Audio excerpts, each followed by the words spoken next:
네, 벌써 3박 4일 이동, 우주기지 회담. 먼저 러시아를 방문한 김정은의 모습 12일 공개됐습니다. 연해주 핫산역에서 군악대 환영 연주를 받으면서 이 전용 열차 태양호에서 내린 뒤에 붉은 카펫 위를 걸어가는 이제 모습이 보이고 있는데요. 러시아 관리들과 인사를 나눴습니다. 러시아의 천연자원부 장관이 나와서 직접 영접을 했습니다. 환영식을 마친 김정은 위원장 당초 행선지로 예상됐던 블라디보스토크가 아닌 북쪽으로 계속 이동하고 있는 것으로 알려졌습니다. 벌써 3박 4일입니다. 3박 4일 동안 기차를 탄다. 쉽지 않습니다. 바로 아마 이곳을 향하는 것 같습니다. 보스토치니 우주기지, 새로 건설한 러시아의 첨단 우주과학시설입니다. 군사협력 과시를 하는 것 아니겠느냐, 이렇게 지금 꼽혀지고 있는데 이번 이슈에 도움 주실 전성훈 전 대통령 안보전략비서관님 오셨습니다. 우주기지로까지 가는 거는 예상을 좀 못한 측면이 있는 것도 같습니다. 예, 이제 우주라 하면은 군사협력의 가장 상징적이고 최첨단의 군사협력을 한다는 그런 어떤 메시지를 보여주는 거죠. 그리고 이번에 이제 3박 4일 한 2,700~800km를 가게 되는데 사실 이게 전례가 없는 건 아니고요. 4년 전에 2019년에 베트남에서 트럼프 대통령과 김정은 위원장이 정상회담 할 때도 네. 그때는 이제 4,000km를 달렸습니다. 3박 4일로. 그러니까 그 당시에 김정은 위원장이 트럼프를 만나서 크게 한 건 하겠다는 그런 결심을 하고 장거리 여행을 했는데 그게 비례해서 이번에도 푸틴을 만나서 크게 한 건 해보겠다는 그런 작심을 하고 저렇게 장거리 열차 여행을 하는 것 같습니다. 이게 보면은 러시아 방문 목적을 좀 봐야 될 것 같은데 이 보스토치니 우주기지에서 만난다, 정상회담을 한다. 이것도 크게 의미가 있을 것 같아요. 네, 그렇습니다.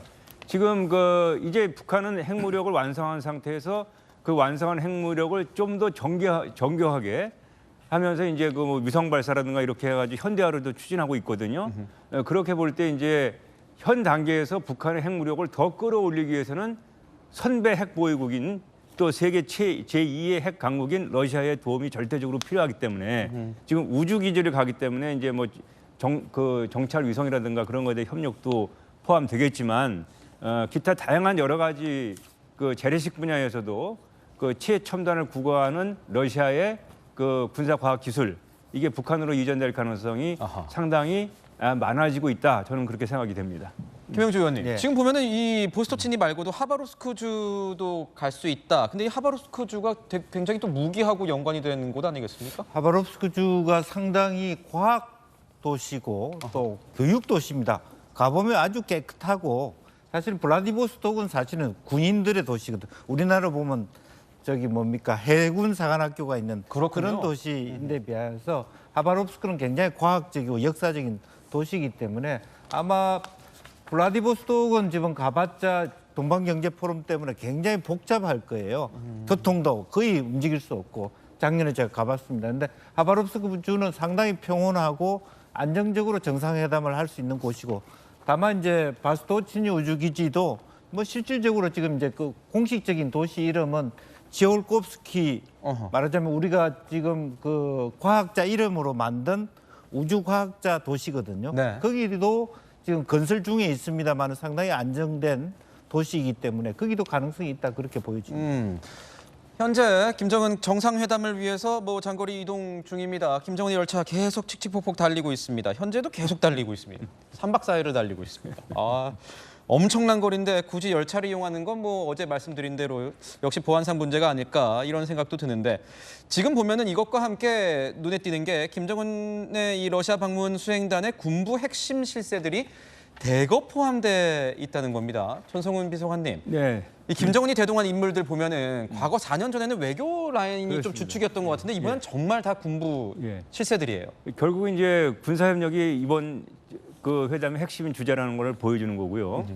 사실 기억하시는 분들 계시겠지만 작년 10월 달에 우리나라에서 이제 우크라이나에 포탄을 지원하느냐 마느냐는 얘기가 막 이제 나왔을 때 당시 러시아에서 발다이 회의라는 국제 회의가 열렸어요. 네. 거기에 참여했던 푸틴 대통령이 공개적으로 한 얘기가 있습니다. 만약에 우리 한국에 대해서 한 얘기예요. 북한 쪽에 첨단 무기가 들어가서 한국을 겨냥한다면 그거를 지금 북한과 러시아의 군사협력이 다시 가속화되는 걸로 한국은 좋아하겠느냐? 라면서 경고를 했거든요. 아주 공개적으로 경고를 했습니다. 그 경고가 사실은 지금 거의 한 1년이 지난 시점에 현실화되고 있는 거 아닌가 하는 그런 모습들을 제가 보게 돼서 그런 부분에서 참 좀 어려운 점이 있다. 우리 정부에서도 상당히 이 전체적인 정상회담 과정 또 이것이 가져올 북한의 그 무력 증강, 북한과 러시아 간의 군사 협력 여기에 이제 중국까지 가세를 하겠죠. 이런 그 상당히 이게 어떻게 보면 이 동북아 지역의 지정학상의 변화를 가져올 수 있는 상당히 중요한 계기가 될 것 같은 생각이 듭니다. 네. 지금 대통령실은 현 상황을 어떻게 보고 있을까요? 북러 밀착에 대해서 대통령실은요, 러시아가 책임 있는 자세를 좀 보여라, 책임 있게 행동해라, 많은 국가가 우려하고 있다. 그리고 우리는 독자적으로 또 동맹과 우방국들과 함께 협력하면서 상황을 파악 중이다. 이렇게 얘기를 하고 있습니다. 안보리 결의를 되새겨야 한다는 거죠. 러시아 정부에서는 이런 언급을 했다고 해요. 한국이 원할 경우에는 김정은의 러시아 방문 계획에 관한 세부 사항을 전달하겠다. 이걸 좀 저는 어떻게 받아들여야 할지 잘 모르겠습니다. 비서관님. 그러니까 저는 지금 외교부를 출입하고 있기 때문에 네, 러시아 관계자들 좀 만나보면은 네. 굉장히 엘리트들은 굉장히 외교적으로 튀어 있기도 하고 네. 굉장히 대체 신중하다는 느낌을 많이 받았었거든요. 네, 근데 네. 그런 인물들이 푸틴이 지금 정말 어떤 상황인지는 잘 모르겠지만 무턱대고 북한을 돕는다? 그래서 정말 첨단 과학 기술을 전부 다 수출할 수 있을까? 이런 좀 의구심이 들기도 하거든요. 지금 이제 뭐 한국에 알려주겠다 저 얘기는 상당히 저는 그 비아냥거리는 얘기로 들렸습니다. 비아냥거리는 거다 오히려. 왜냐하면은 결국은 그 얘기죠. 푸틴이 경고한 대로 북한과 러시아의 군사 협력이 가속화되는데 그 실태를 어느 정도 알려줄 수 있다는 얘기죠. 네? 어떻게 보면 우리한테는 반경고, 반협박조의 얘기이기 때문에 상당히 저는 개인적으로 불쾌하게 들렸는데 우리 정부가 참 잘 이거를 헤쳐나가야 되고 사실 이 시기가 옛날에 45년도에 냉전이 만들어질 때 유럽에서는 냉전이었죠. 총을 쏘지 않는. 하지만 아시아 지역에서 한국에서 북한의 남침으로 전쟁이 나면서 열전이 벌어져 가지고 그 냉전이 고착화됐어요.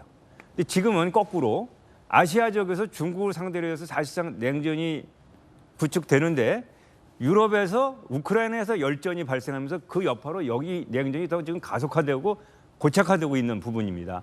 그래서 이게 김정일의 방로로 인해서 한 1, 2년 사이에 해결되고 이런 문제가 아니고 우리 국민들도 장기적인 안목을 가지고 이번 사태가 가져올 여파에 대해서 상당히 많이 고민을 해야 될 것 같다는 생각이 듭니다. 네, 북러 정상회담 우려가 큽니다. 어떤 결과가 나올지 지켜보도록 하겠습니다.